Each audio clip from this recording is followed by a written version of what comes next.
my name is Ray Fuentes. I'm the Red Shoe Broker and host of Interview with a Rockstar. And today's guest is Brian Trainer, owner of Laser Nerds. Are you the owner or co-owner or?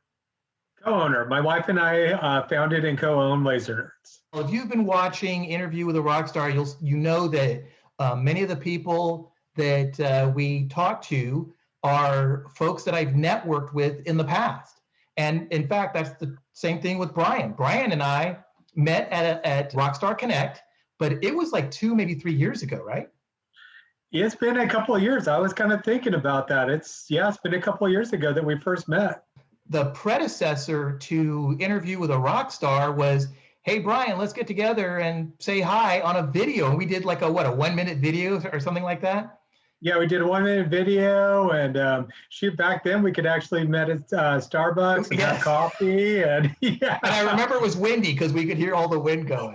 You remember that? Yes. Oh my gosh, that was crazy. That was funny. But that's how we started in video, 3 years ago, and today, thanks to the pandemic and COVID-19, we are all now movie stars. Yeah. On video way more than we ever planned to be. Right, exactly. It reminds me of, you remember Back to the Future?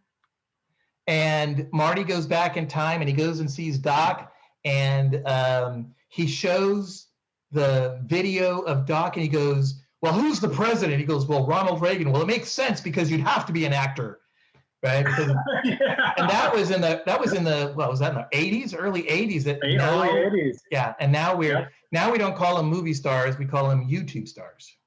Yes. Right. So how the world has changed. Absolutely. In fact, you're a real estate agent, right? Yes, I am. I am a licensed real estate agent. And when we met 3 years ago, you were a licensed real estate agent, and that's kind of a little bit of what we talked about. But a lot has changed in the last 3 years. A couple of things that we're going to talk about your business, Laser Nerds, in a moment. But I stalk you. We all stalk each other on Facebook. Yep, we do. You have a son. I do. And yep. Go ahead. What's his name? Yep. If you don't mind, you don't have to say. But his name is Reed. Reed. And Reed, is he a Boy Scout, a Cub Scout? Yeah, he is a Cub Scout. Yeah. He's in Weeblos. Wow. I know. Did you go through that program? I did. I have my arrow of flight, actually. Wow. I know. And then, I had to choose between high school sports or Cub Scout or scouting, and well, sports won. Yeah. What did you do for sports? I did cross country and track. Oh, a runner. I was a long distance runner. Yeah. The only time I ran in high school if somebody was chasing me. I hated running. And I voluntarily ran. Yep. That's crazy. I did for years. I went through the scouting program myself. I enjoyed it. I got to be a Weeblo. My father was in the military, so we moved around a bit. And then I got out of it. And then we moved back to the United States. We were in Okinawa, little island off Japan. I got out of it for a while. We moved to Germany, and somewhere along the line, somebody convinced me to get back into Cub Scouts, or at the time it was Boy Scouts then, right? Yep. And I wound up becoming a Boy Scout. Great program. I loved it. I had a good time. Oh, yeah. No, I love what the program offers for all these boys and now girls, which I just think is awesome. But it's, they get hands-on experiences that they would get nowhere else. Absolutely. Yeah. Yeah. And that's it. Like you said, that is a great program to learn, because they don't teach some of that stuff in school. Anybody that teaches, things that we're actually going to use. Now, we might not have to know how to start a fire unless we get lost. But if I do get lost, I do know how to start a fire with 2 pieces of wood, 2 pieces of stick, right? Exactly. Yeah. What else have you done in the last 3 years? So you're still doing real estate. So with real estate, I kind of took a transition because, I've always had a day job. I've always had like a, regular income. I was doing what I call the traditional real estate model, out doing transactions, and the market kind of changed. And it was just, I was like, wow, because it was probably about 3 years ago. And it was kind of slowing down. So I actually went over to Redfin, where I literally get paid to show homes. Right. So you're a Redfin agent now? Yeah, and an associate agent. Oh, okay. So literally, an associate agent with Redfin. Okay. Yeah, associate agent. Very cool. So it's great because my job is literally to go show homes. Right.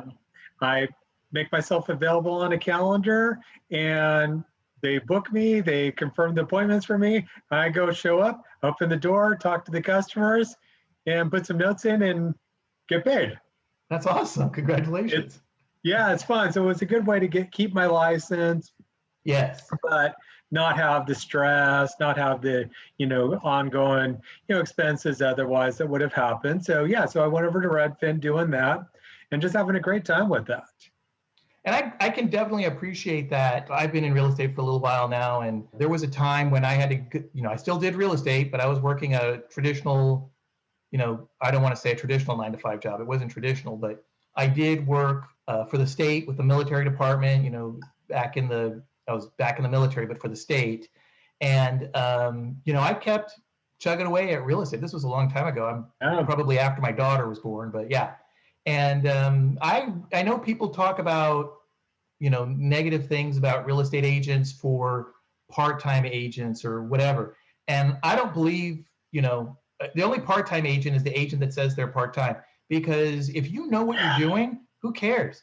I know a guy as you mentioned, you're knowledgeable, you're going to show homes, and you know the area, you have your schedule for you. That seems perfect. Yeah. And I commend you on that, because I know there's a lot of people that might not be a fan. By the way, I'm guessing you can probably still list homes and work with other buyers? I can. If I need to, I can. I am allowed to do personal transactions through Redfin. But it was interesting because my biggest challenge is that everyone I knows a realtor, and so even as a Redfin agent, I really don't get any referrals. It's kind of funny. Yeah. But it's worked out well for me, so I can still do transactions if I want, where I can refer them off to Redfin, and I am eligible for a referral bonus on close, so kind of works out well for me. What area do you like it? What area in the greater Sacramento region do you like? I do a lot of Roseville, Brockland, Lincoln, El Dorado Hills, Auburn. So if you're looking for a house in one of those areas, call Brian. Yep. You can call me. Call me, but you all can also don't call Ray. Even though Ray's an agent, call me. Actually, Ray's a broker. I'm a broker associate. He's a broker. I apologize. I know the difference. So Brian, you're not the creative one. Tiffany is. Yep, my wife Tiffany is. Yep. And so who started Laser Nerds? You or her? Whose idea was it? And how did that happen? Interesting story. When the pandemic first hit, even my day job shifted. Way more online meetings. My days were suddenly longer as a result. So early on, she's like, take a week off. Okay, I'm like, what am I going to do? Right? And she's like, you know what? Go to the garage, get your tools out, and go build stuff. Sure. Off to Home Depot I went, a literally truck full of lumber. I came home and I built a desk for my daughters, and I built a side table for our room and a bench, and I built a barn door. That was just great. It was so nice just to be hands-on again. And we were really thinking, wow, there's some stuff here that we can market. But of course, the problem with woodworking is it's loud. It's really loud.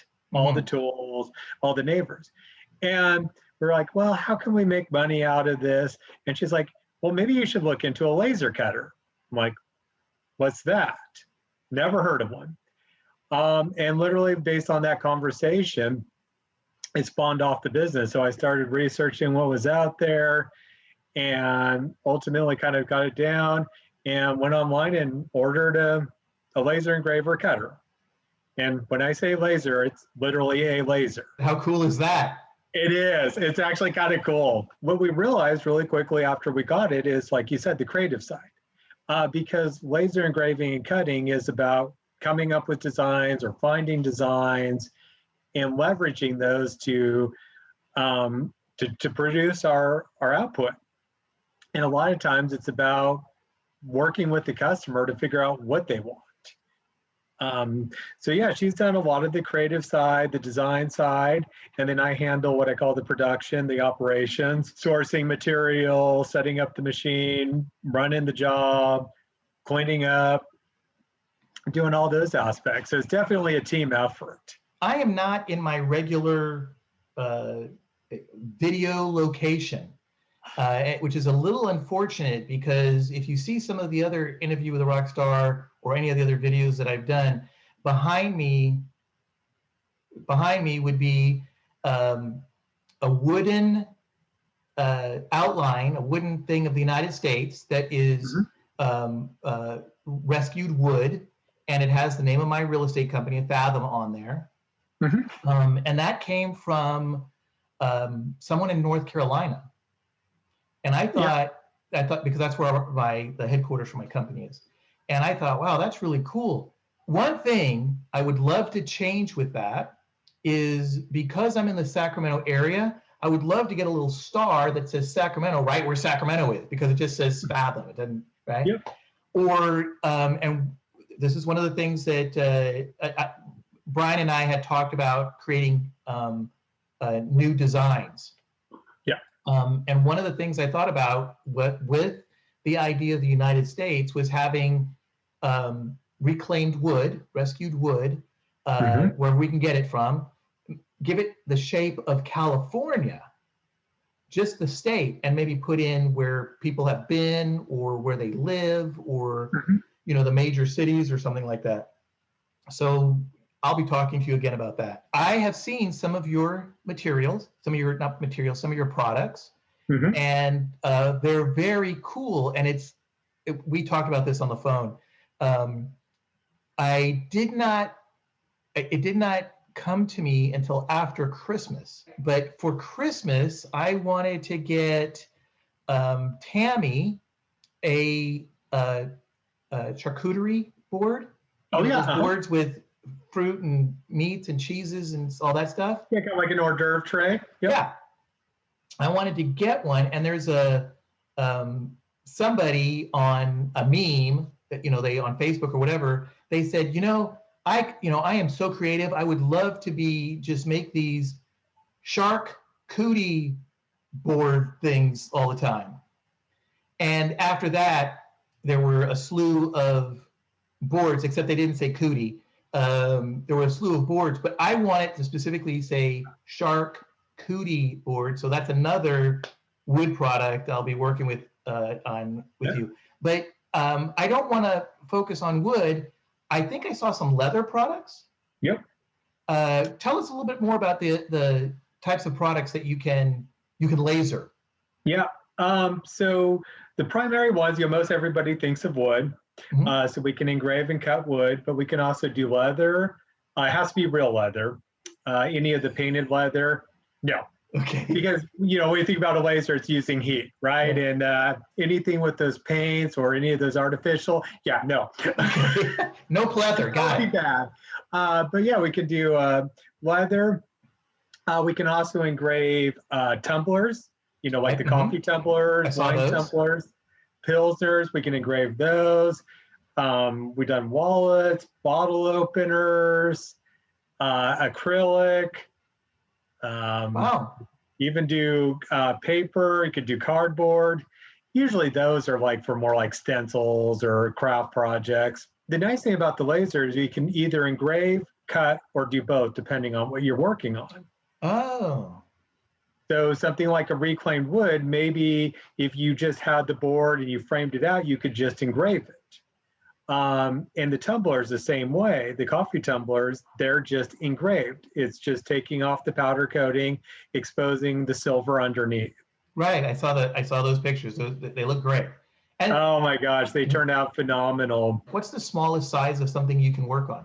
We can literally laser a pen.